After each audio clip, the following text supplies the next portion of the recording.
Daigle. I am fortunate. My name's Randy Daigle. I am fortunate enough to be chairman of the pre-K elementary school projects. This is a pre-ref, and this evening we're going to be telling you where we are as a committee. We've been doing this for a little over 7 months. For this committee, there was a previous one that got us to where we are to allow us to take it over. I'm going to just turn it over to Tecton Architects. They're the architects that were hired for this. And I got to tell you, they're doing a phenomenal job, and we are all ecstatic and pleased to have them. So with that, I'll turn it over to you, Jeff. Great. Thank you again. Great. Thank you, Randy. My name's Jeff Wazinski. I'm a principal at Tecton Architects. Tonight with me, I have Justin. Go ahead and introduce. Good evening, Justin Hopkins. I'm an associate principal and senior project manager at Tecton Architects. And Antonia. Good evening. My name is Antonia Ciavarella, and I am an architectural designer at Tecton Architects. Okay. There's other members of the team, and we have a slide for that, so we'll go over that when we get there. So tonight's agenda, we're going to do our best to go through, kind of give you a brief update of all the work that we've done so far, where we've landed with the options studied and the preferred option, and then open it up for discussion, questions and discussion. We understand this is a busy time of year, so we're going to strive to get through kind of the majority of the presentation in about 30 to 40 minutes, and then have 20 minutes plus, or we can go as long as you want to, having a dialogue and answering questions that you may have.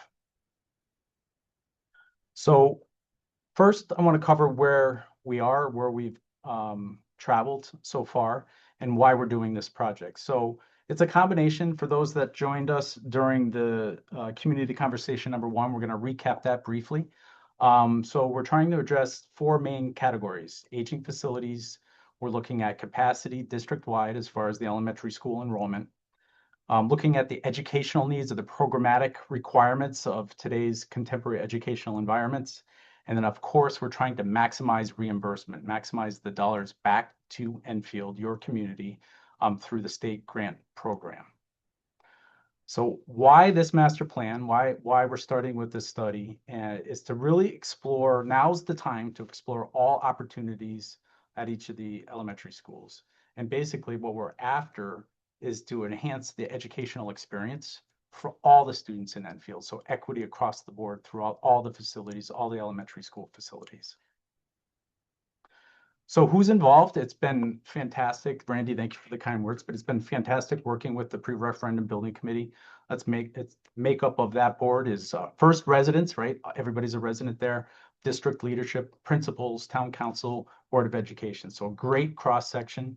Of course, we're communicating with the various different community members, teachers, faculty and staff, students and parents, and then the community at large. The intent for these community conversations, whether you attend tonight and are active, is to record all these, post them, and be as transparent as possible to explain the process that we went through and how we arrived at the preferred options.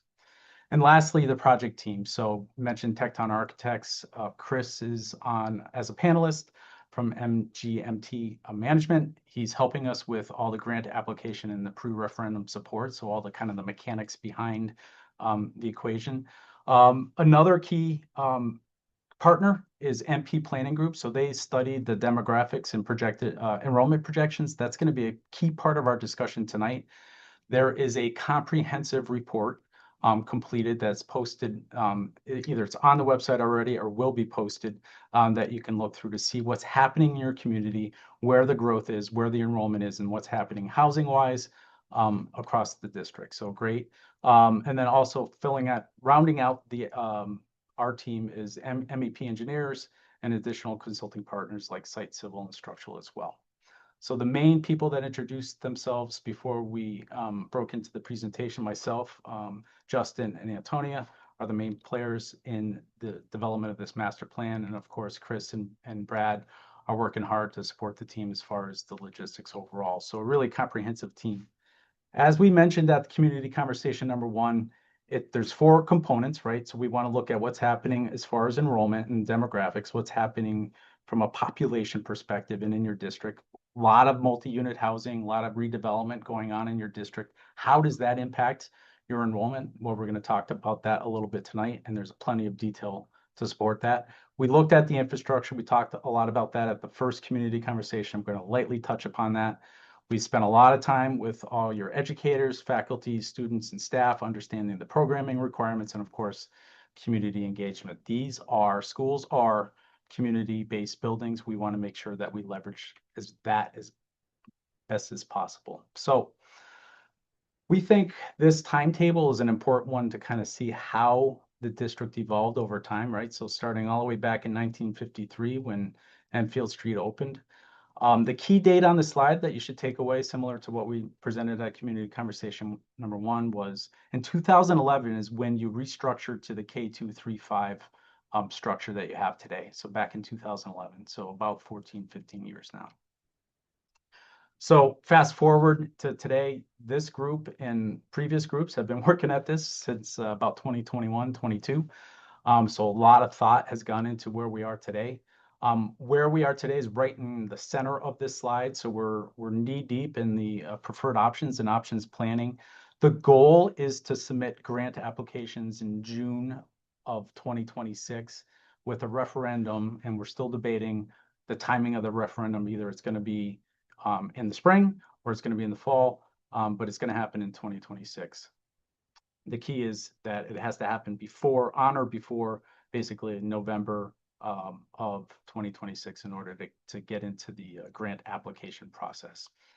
Fast forward again, if you do pass this and implement these projects, you're talking about a 6 to 7 to 8 year overall design and construction implementation timeframe. So again, long range thinking, long range planning, making sure we get it right at this phase.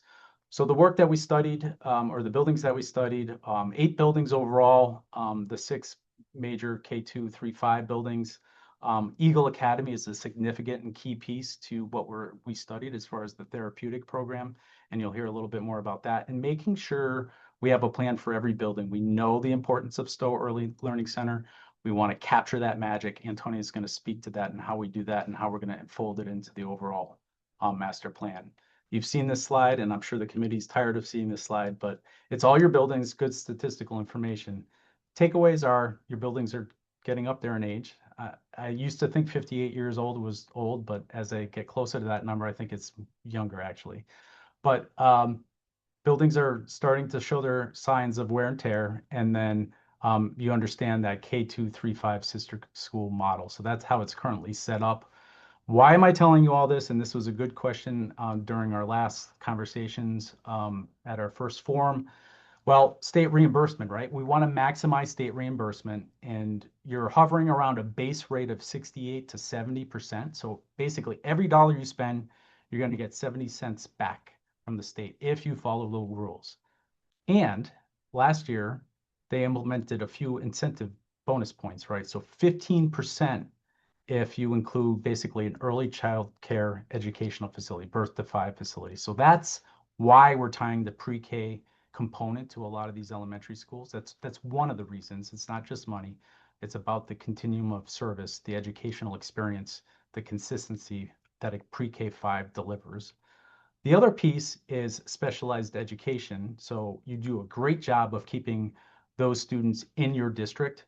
You should get that incentive point for those program spaces. So that 15% is really on special ed space only. So again, just to clarify, because this was a question last time, the early childhood child care educational incentive, the 15% is on the entire building. The specialized education is just for the program space itself. So those are some pretty significant swings. You can get up to about 85% reimbursement for a pre-K to 5 school. So that's why we're looking at this all kinds of different ways and trying to resolve it comprehensively through this program. So we talked about existing conditions. I'm not going to go over all these again, but we kind of give these kind of dashboard, if you will, of each of the schools and the components. We looked at everything from roofs to windows, all the way to brick facades, to the interior of the spaces as well. We had a lot of good dialogue. I know the community and the district already had many different sessions on, what is the right plan with the districts, with the faculty, staff, but also parents and students. And we folded that into our overall program.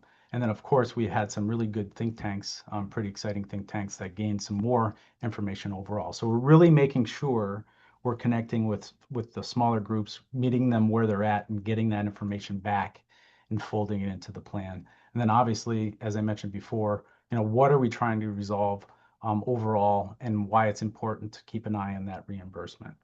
So just to reiterate, there's a whole host of things that we're trying to resolve, but I think some of the key takeaways, I'm not going to read them all. We want to reduce the transitions, right? We want to resolve all the conditions of the building, right? And we want to comprehensively address it, across the district. So things like safety, things like outdoor learning, things like natural daylight, improving the educational experience across the district. So we had a lot of really good questions and dialogue at our first community conversation. We've strived to kind of encapsulate those in a couple slides. Things like, when does the reimbursement rate lock in? Well, that's a great question because it's an important one. That's why every year, June 30th is the deadline for a grant submission. And that grant submission locks in your reimbursement rate right at that time. So that's why we're targeting June 2026, so that we can capitalize on your base reimbursement plus those 15% incentives. We don't know how long they're going to be around, so we're trying to make good use of them right now. Why not redistrict now? Because you don't have the space. So this plan essentially creates built-in swing space, and it builds in some flexibility overall, the preferred plan that we'll go over, while limiting disruption. So the redistricting, or the revisions, the modest revisions to some of the catchment areas that we'll have to look at, that's not going to happen until probably 2032, 31, 32, as we move through the overall implementation as far as this plan. So we shared a case study of Latimer Lane and as a renovate as new, and it was a good takeaway. Solid building made sense for that community. But it did take 3 years to do. So I know you went through that with JFK. I think there was some benefits with that phased occupied renovation due to half enrollment due to some of the kind of the COVID related activities. So it gave you a little bit more room to renovate the building that you would normally otherwise have a fully occupied phased renovation. What is the difference in length of construction? Typically it doubles, right? So new construction of the buildings that we're talking about this size, about 90,000 square feet, it's about 18 to 20 months or so, 24. Phased occupied renovations of a building of this size is probably about 40 months, 3 to 4 years. I would say 4 years when all said and done. We covered how the 15% reimbursement works. Hopefully we can go back to it if there's still more questions.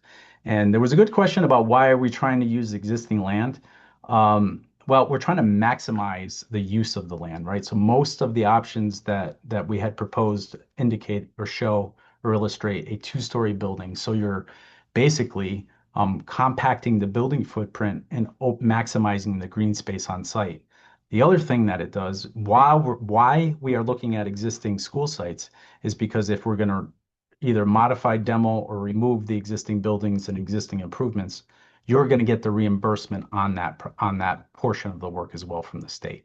So making sure that we have a plan for every school building, so you don't end up with an empty building, an empty site. Other questions as far as sustainability, the answer is yes, absolutely. We're looking at sustainability. To what extent, how far and how deep we go. We've carried some costs. That's a conversation that's ahead of us as far as the details related, but short answer is yes. And we have to meet the Connecticut High Performance Building Standards. So these will be energy efficient buildings. There was a question on federal funding. I guess it's applicable almost on a daily, not monthly basis as far as what the Fed is doing, but this is a state grant application program, so it's state funded. We talked about the pre-K and ELC incentive. We don't know how long that's going to last. We know it is in effect now. So that's the short answer. Costs for new construction, cost per square foot for new construction versus renovate as new. Mentioned it very simply, is that those costs are coming closer together. And then with your reimbursement rates, there used to be a delta of 10%, but with your rates being what they are, it almost leans you more towards new just because it's a more cost-effective way to go. It limits disruption and it's the best use of your community dollars.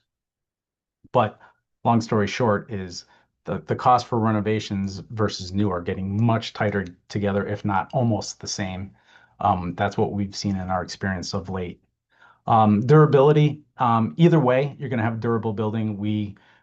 All of our cost modeling and design intent and scope are right down the middle. Good, durable, solid buildings. We want these things to last 20, 30, 35 years as far as the infrastructure, 50 plus with all the structure in the various components.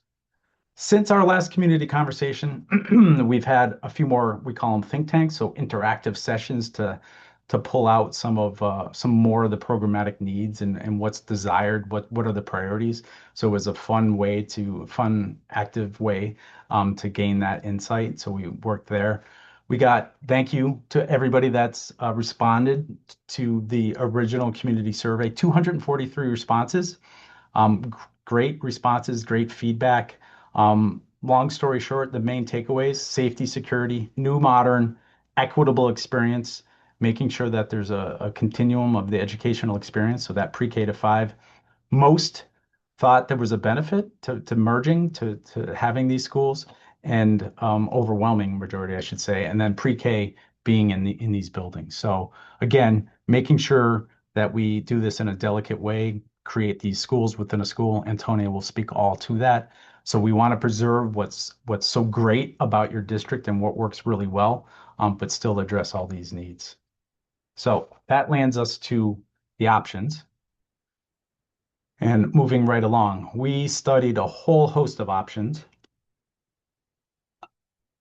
from really just looking at a consolidation and renovation of your sister schools. Then we looked at what would be considered a 3-school scenario, whether it was a pre-K to 5 or 3K to 5s in a standalone pre-K. Then we looked at a 4-school scenario, obviously smaller student population, smaller buildings with the 4-school, bigger buildings with the 3-school. And then lastly, kind of just fixing what you have. Like so many in the community, and it's a great question, valid question. Why can't we just fix what we have? And so we'll go over that as well. So believe me, this committee's worked very hard all through basically early spring, all the way through the summer to analyze these. We looked at challenges and opportunities and then tried to take all the various different aspects you see there on the bottom and fold them into considerations. So I'm going to touch on fixing what you have.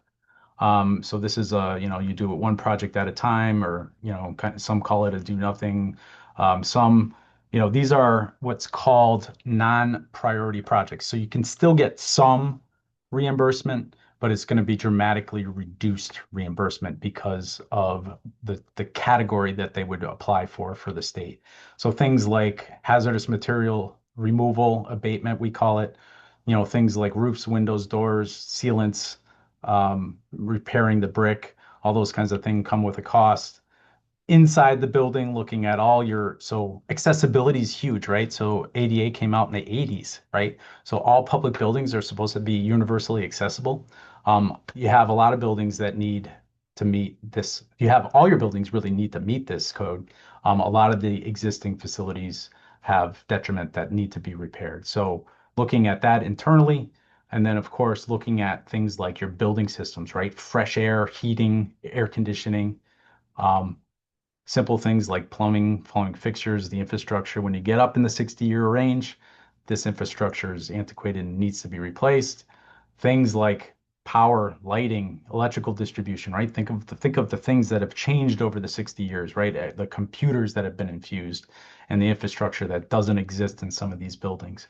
So when you start looking at each of these components, things like site and the storm drainage and the sidewalks and the pavement, and then lastly, and I think most importantly, is fire protection. So 6 of the buildings don't have a fully sprinkled building, and that's been a code requirement for many years. Of course, these buildings are grandfathered. There's no real emergency or life safety issue, but today's educational buildings require that, and that's for a reason. So When you start to look at all these costs per square foot and you look at your buildings, and I'm not going to go through every one, but when you add them up and do the math, you're talking about for your 6 buildings that when you're comparing it to the options, you're talking over $200 million, right? Just to fix what you have, replace like new.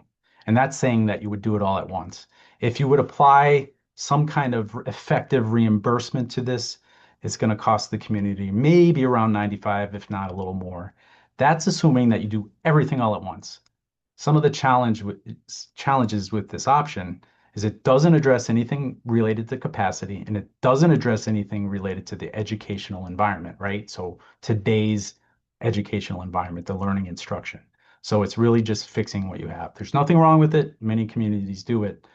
But when you're looking at a portfolio of buildings of this age, a more comprehensive and leveraging the higher reimbursement almost makes complete sense when you start doing the math. So we wanted to put the math there for you. So when we talk about kind of these kinds of projects, just fixing them as you go, I mentioned you have to replace majority of the building systems are at their end of useful life. Well, these are things that you can't do on nights and weekends. So you're going to have to think about how you implement them, right? How do you get a mechanical system above the classroom ceiling during school? You can't. So you got to think about how you stage these things in swing space. And then you're likely going to pay a premium because you got to put walls up, take them down, put up plastic, put it down, because they're going to be somewhat phased buildings. So it adds some cost. So it's not the most efficient, but you still can do it. But in general, you're likely paying some redundancy in that, just off the cuff, because you're paying somebody to come in, do those things, take it out. So if you're replacing a system at a time, that's some of the challenges. We also looked at renovate as new. And when you compare renovate as new, this chart kind of is a simple chart. The category on the left, renovate, RNV means renovate as new. So that's a category versus new construction, and then the comments. So we looked at duration disruption. I already mentioned that. It's almost twice as long for renovate as new. The ability to address things like parent drop-off, separation, outdoor amenities, core facilities, right? So when you're adding to a building to consolidate and maximize that pre-K to 5, you have to think about, all right, is the cafeteria big enough? Is the kitchen big enough? Is the gym big enough? And if it's not, you're going to have to do significant modifications to that building. And that's why you see those yellow dots there. One other way to look at kind of value is on the left-hand side is this diagram here that we've created. On the left side is a renovate as new, and on the right side is a new. So we compared, for instance, like if we were to rebuild Hazardville Memorial, right? So if we looked at it for about 600 students, let's say. So there's differences, right? There's unforeseen conditions, like in an existing building, the unforeseen things, like things behind walls or under slabs, you just don't know. So that tends to be a higher percentage. So we're going to pay slightly more in things like unforeseen conditions or dreaded words called change orders. You're going to pay for general conditions for twice as long. You're going to pay for temp facilities that are twice as long because everybody's going to be there. All the contractors, all the trailers, all the trash, they're going to be there for 2 more years. And then the biggest one is that we're required as part of the grant application to escalate the construction cost to the midpoint of construction. So when you add all those things up, are you really, yeah, okay, maybe renovate is on its surface less initial cost, maybe not that much, but what is the value that you're putting into your building? And that's why the committee, the discussion, the community conversations, is we leaned more towards a comprehensive rebuild program. So that lands us to the preferred plan. And I just want to recall you, the committee did a lot of work. We zoned in on, really narrowed it down to the 3 and 4 school options. And what we did was we did an exercise kind of just illustrating test fits on the sites, put every site at a scale on a board and looked at buildings. Could you fit a size building on the site? Could you not? Could you keep the building, keep the students in the existing building and build a new? So long story short is after many conversations, we landed with option C, which is the 4 school scenario. So a 4 pre-K to 5 buildings with, and I don't want to forget, with Eagle Academy, the therapeutic program. So there's a lot on the slide. On the left-hand side, and I'm going to take my pointer here. The red outline, red, green, and I guess yellow, muddy yellow, those are your existing kind of catchment areas for your elementary schools. And underneath that, you see the darker the dots, or the darker the gray and black, if you will, that is, there's more students, there's more population in those areas. So you can see that a large majority of the student population is headed more towards the northern half of Enfield. And that's validated with the new demographic and enrollment projections. So the plan with the 4-school scenario is to break it into 2 phases. And there's 3, 1, 2, and 3. You would rebuild Hazardville Memorial, Prudence, Crandall, and Parkman, all on the existing sites, either beside, in the back of, but these would be new buildings. You'd build the new, separate it, keep the students there. When the new school's done, demo, replace the site. And the first phase of that would last between 2026 to 2030. And then you would then have the ability and more flexibility to do the second set, which is Henry Barnard, which is 4. And then the therapeutic program would move basically from where it is today, adjacent to the Enfield Street School, to a renovated Eli Whitney. And we've had many conversations about the appropriate location. And we think this is an ideal location for that particular program. It gives them space and growth for a program that's sorely needed and ever expanding. But basically that plan, that first referendum would include these 5 projects fit in 2 different phases. So you can see the years here, 2026 through 30 and 2028 to 32. So you're out there 7 or 8 years with this plan for Ref 1. And then I mentioned making sure we have a plan for the remainder of the buildings. We know Stowe, important jewel to the community. Well, maybe with these moves, it gives you the ability to expand the ECDC program or other town programs. We have a floor plan illustrating where that expansion could occur. So that's a good sign there. 7, the Enfield Street, again, have a plan, a basic test fit for central office, alternative ed, adult ed. There's a variety of different programs that could fill that. The idea is to possibly free up Fermi, get all the rest of the programs out of Fermi so that you can then possibly repurpose that. And last option is ETLA, moving the Transitional Learning Academy back into what is the existing Eagle Academy. So that is a lot to absorb, but that is essentially the preferred program, preferred option. So on the left side, it's all the same things that I just went over. So 1 through 4 are new construction. You see the phasing, phase 1 and 2, and then Eagle would be renovate to new. Why this plan? Because it addresses all the things that we were trying to address in the earlier slides that I presented originally, right? Accommodates future flexibility and growth, right? We're keeping a close eye on all of what's happening in the district, multi-unit housing, the redevelopment, adaptive reuse. We're maximizing reimbursement. We're reducing transitions, right? We have pre-K through 5, so we provide that continuum that's sorely needed. Creates equitable educational experience. Preserves that magic that we see at Stowe, and Antonia will go over how we might be able to do that. It limits disruption. It addresses and provides purposeful space for specialized ed, which you guys do a very good job at addressing district-wide. These are new buildings with reimagined sites, and we have a plan for every building. I already mentioned kind of the adaptive reuse of 6, 7, and 8 as far as those plans for those buildings. So that lands us, I promise, we're getting close to the end here, to the preferred option and the reasons why. So there's probably about a 40 or 50 page document that goes into a comprehensive analysis of the enrollment and demographic study. I'm going to show you 1 or 2 slides. So they analyzed where all these multi-unit housing and redevelopments were occurring. See that common theme that they're almost in the northern half, right? Why that matters. So they've done a calculation on the number of units, and they have this consultant does consulting across basically New England, but focuses specifically on Connecticut and has seen all kinds of redevelopment. The statistical information on basically development and what it yields for students is proven. So we've taken that information, right? So with all of these units, he's projecting about 70 students or so out of that.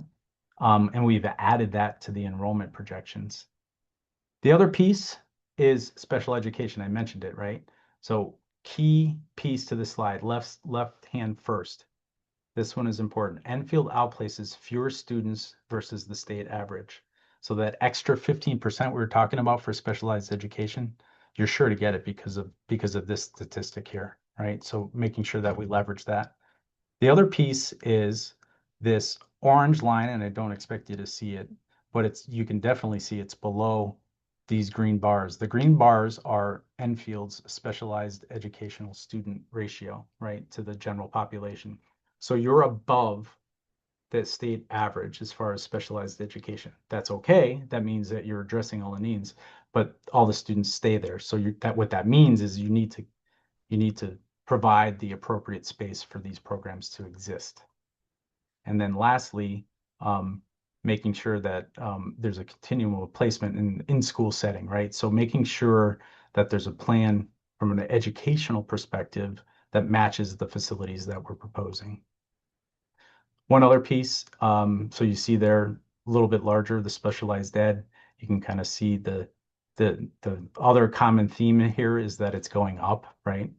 So it's not necessarily a good thing, but there's definitely evidence that there's a need there. So these spaces, these smaller spaces that help students focus on specific educational needs, need to be incorporated in today's educational facilities.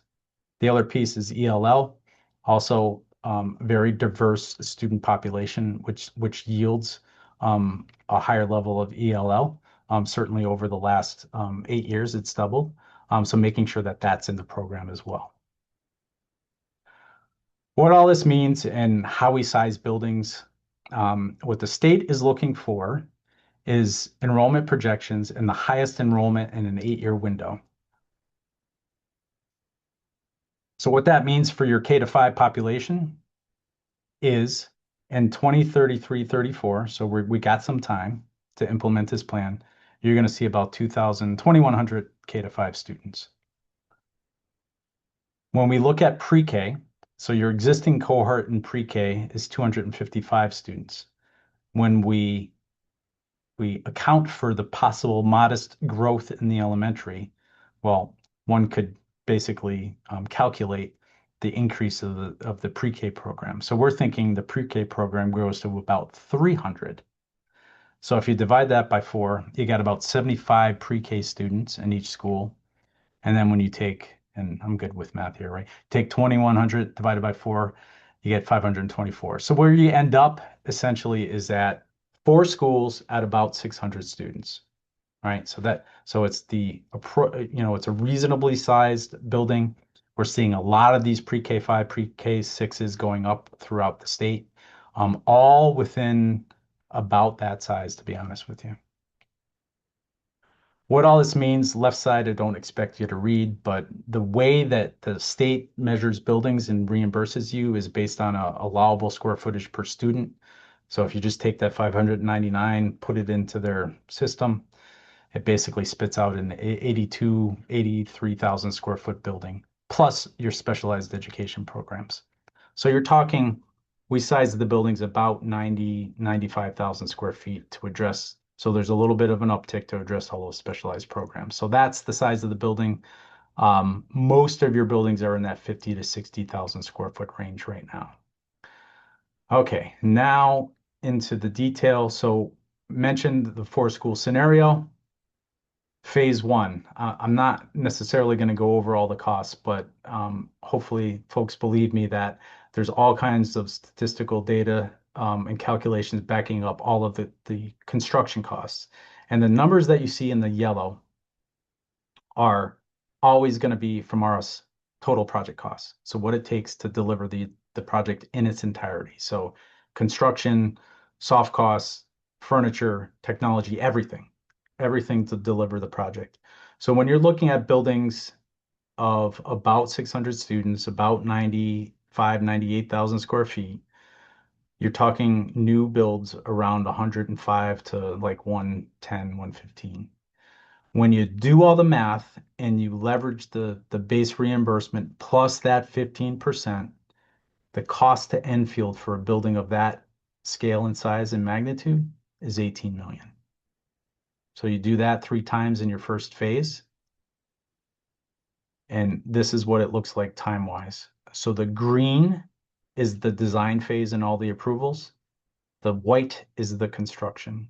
So if you were to implement this and submit next June, you could be cutting a ribbon on 3 buildings in 2030. I know it sounds a long way away, but it's really not in building land.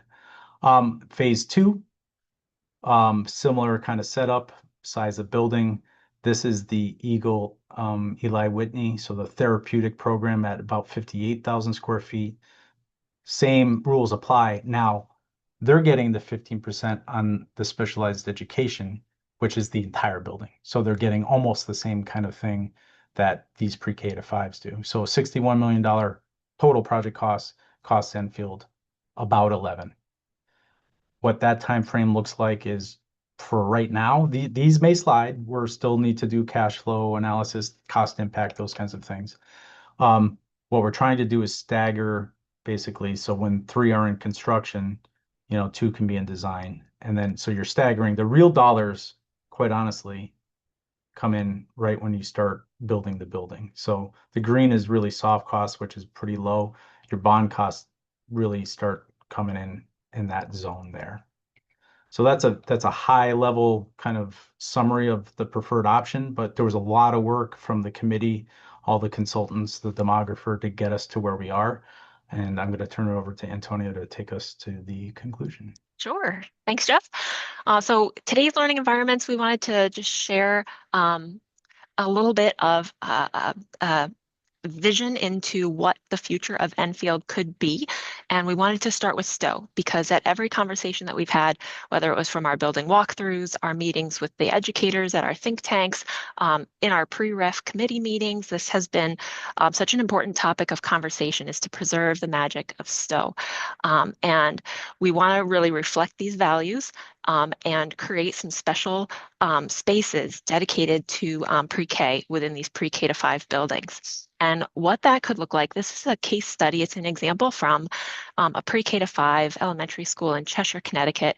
And they also had a standalone pre-K birth to 5 program that is now going into their new Barnum Elementary School. And the benefit of having these pre-K programs within this environment is they can have their dedicated space with dedicated entry, drop-off, parking right there close to the main entry with an admin, OTPT, all those support spaces, special rooms for parents that are comfortable and welcoming, along with all those individualized and specialized pre-K classroom learning environments and breakout areas with dedicated play immediately adjacent. They can be adjacent to kindergarten for those synergies in that early childhood learning environment. And then they also can be an easy distance. We know those little legs really want to be close to some of these really cool spaces that you'd have in this pre-K to 5 learning environment, like a innovative 21st century learning media center learning environment, art, music, STEM classrooms, and physical education like gross motor and gymnasium spaces. We know that the Cell and the Bell, folks have probably seen this slide before. This is not how we deliver learning today. This is how learning was with students in rows. How learning exists today in Enfield. We just wanted to share some pictures that we took from our walkthroughs of the space, just showing some of the capacity constraints that exist within your existing spaces. And then thinking to what could be possible. When you think about innovative learning environments and you think about this inquiry-based, project-based learning model, small group and focused support areas, collaborative breakout spaces, community-oriented spaces, and just folding in that natural light, that healthy air, those healthy materials, and flexible, adaptable, connected to nature spaces. This is how it could be. And so we have just a series of pictures in these next slides just to show you what that could look like, from an influence of natural colors and biophilic design that really reflects the community, to just this influx of natural daylight, these flexible breakout spaces infused with technology,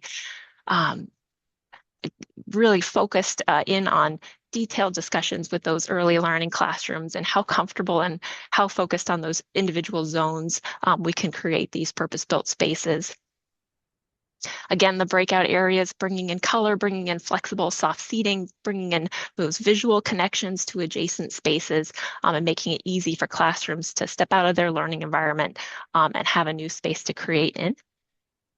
Those classrooms themselves can be highly creative. They can be makerspace type spaces with lots of writable walls. We can defront the classroom and make technology mobile so that every wall can be a learning space. We can break up or combine desks as needed. And we can support community uses as well, whether it's through stage spaces or cafeteria and gymnasium adjacencies, so that you could have one large space for all school or large community gatherings, or really separate those spaces into unique needs, or connect them to the outdoors. Again, just an example of a classroom with beautiful natural light, really just an emphasis on, you see a lot of student display, right? So the walls can be minimal to really celebrate that student work and promote that small group learning module within the classroom itself.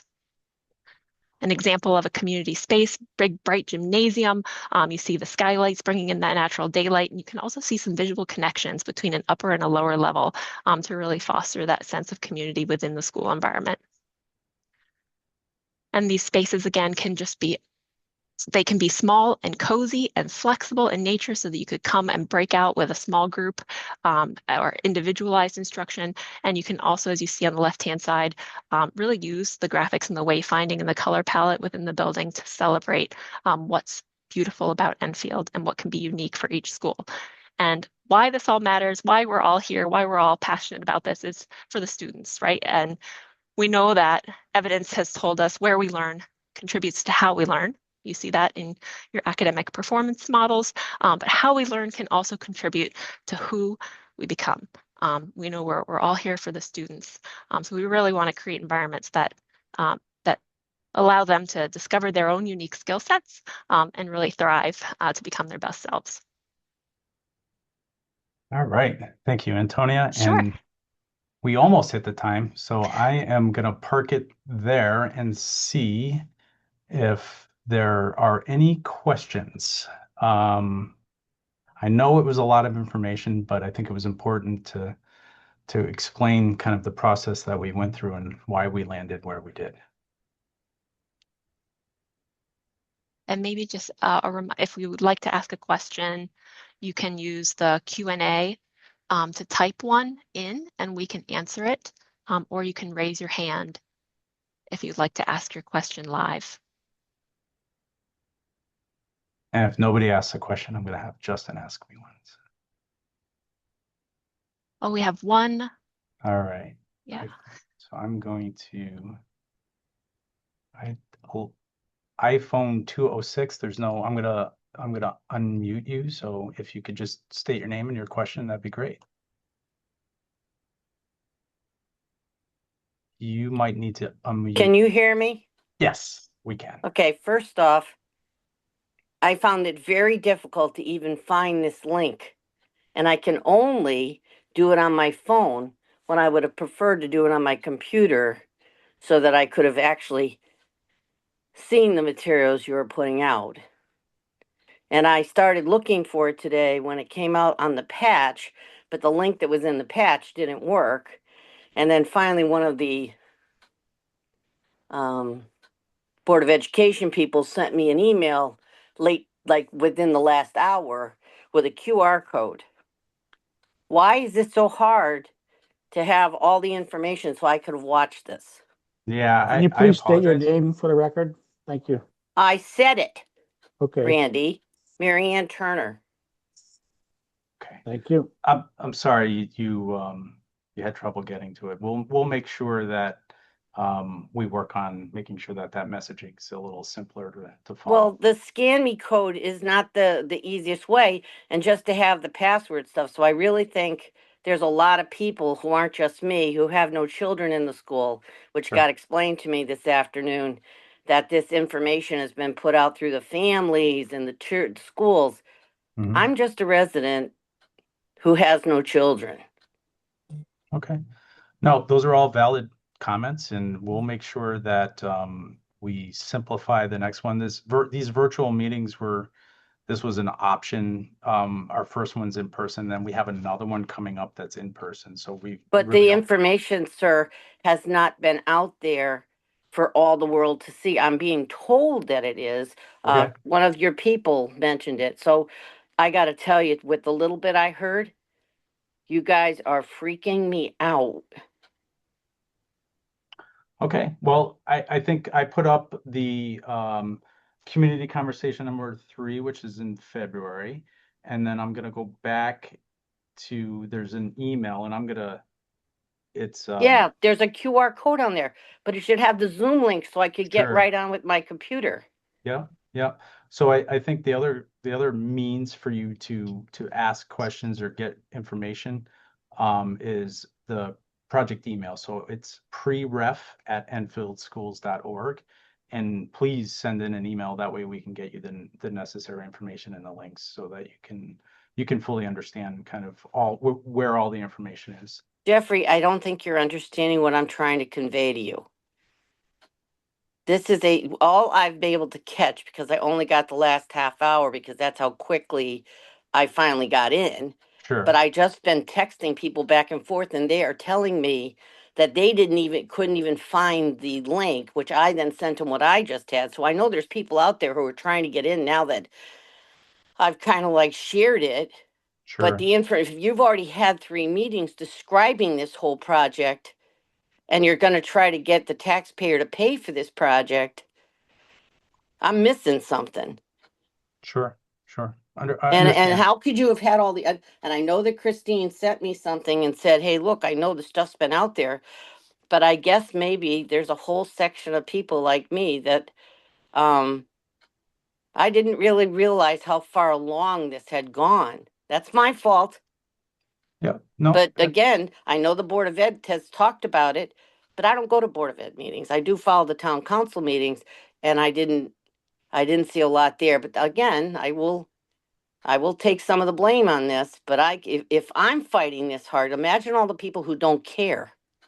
yeah, completely understand, and I appreciate your comments, and we'll strive to make it, make the communication, streamline the communication so it's improves for our next one. So then my real question is, Sure. how far along are you guys?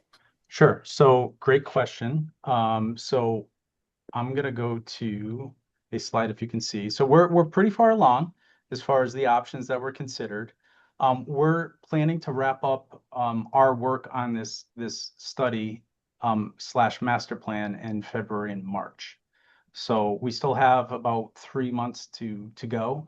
And as I mentioned, the pre-ref committee chaired by Randy, but there's also a lot of different representation from the community, which I would encourage you to reach out to. So we'll make sure that we're clear with and make sure we post all of the information so that you can catch up when you have an opportunity. So any other questions that you may have? I have a few more hands raised, so I want to get to those as well. I'll just leave it at that. Thank you very much for attending. Okay. Zach Zanoni, I think, is gonna allow you to talk if you want to pose your question. Yes, thank you. Can you hear me? Yes, I can. All right. So my question is kind of just a brief over. I sit on the town council. I was a student at Enfield High when it was consolidated. I had the opportunity to be a substitute teacher at JFK in the new building. I was a student teacher at the elementary school, Philip R. Smith in South Windsor, which I know members of the committee had the opportunity to look at. And my question is regarding windows. Enfield High and JFK did not have openable windows. And now I know some individuals said that has something to do with HVAC.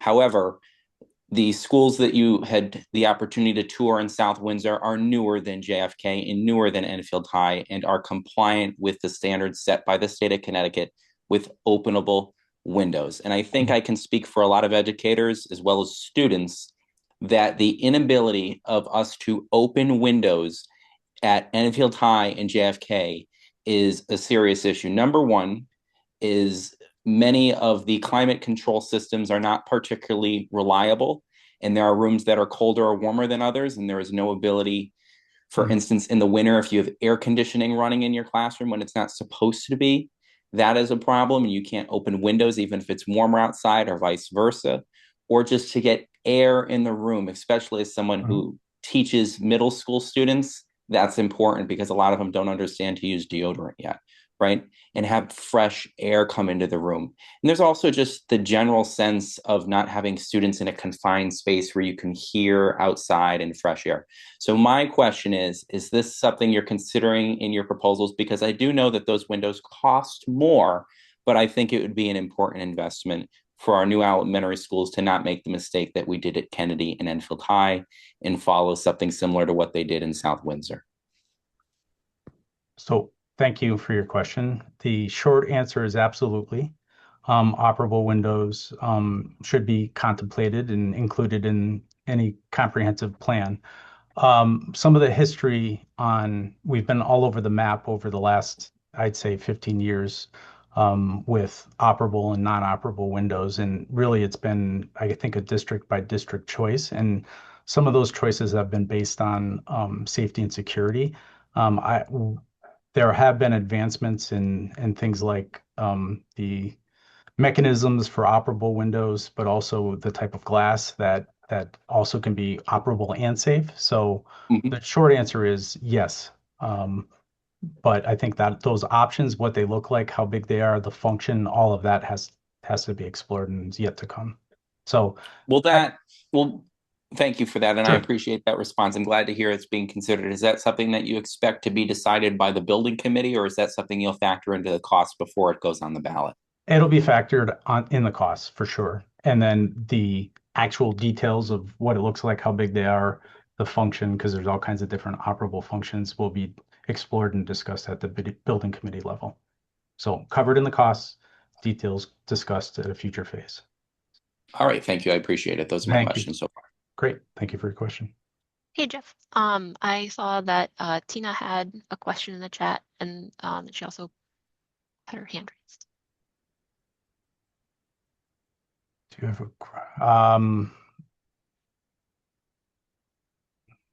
okay, so Tina. Sorry, let me just get. Yeah, no problem. Okay, Tina, if you want to. Okay, sure. Can you hear me? Absolutely, yes. Okay, great, perfect. So I just wanted to say a couple things as vice chair. Marianne, we did not hear you state your name, so that's why Jeff had asked again. I'd also like to clarify a few things.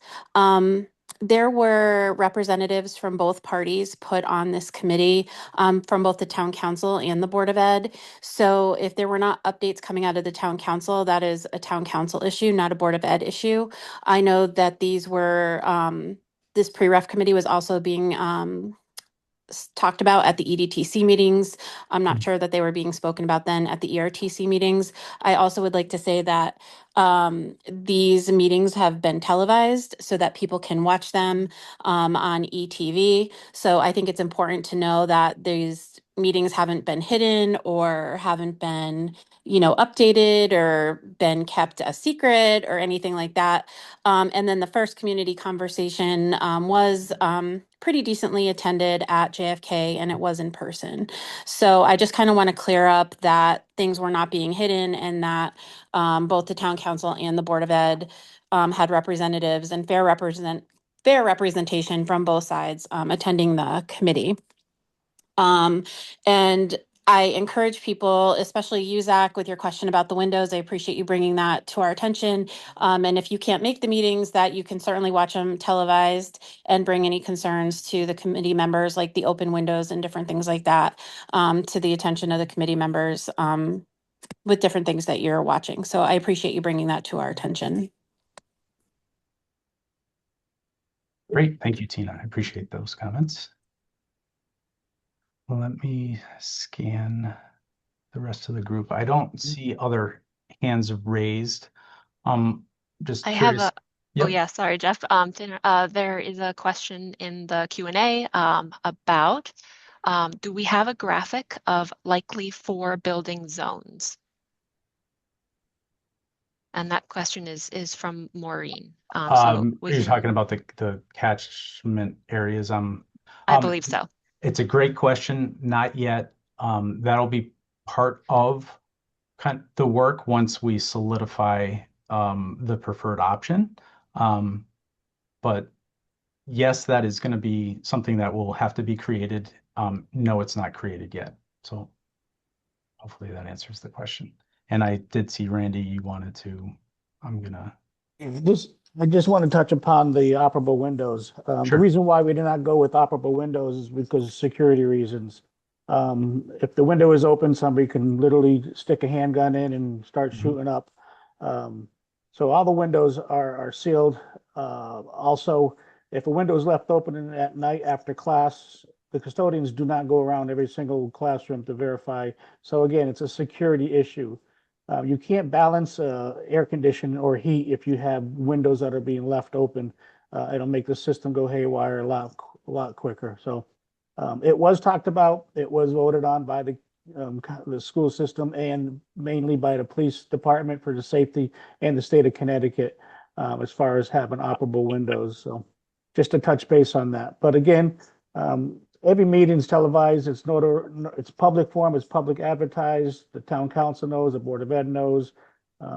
Even if you don't have children in school, if you have involved in any committee, which I know a lot of people are, you watch Channel 16. So there was ample amount of time for people to have notice about all of these. So, but as far as the security, the windows was mainly because of security, because the mechanical system can, if it's done properly, it's not played with, it can maintain the proper temperatures, hot or cold in each of the classrooms.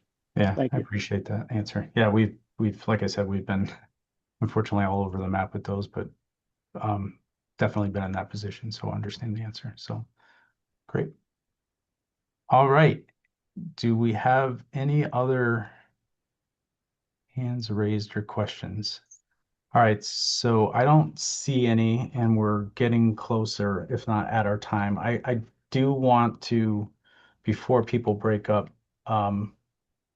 do a couple things here. One,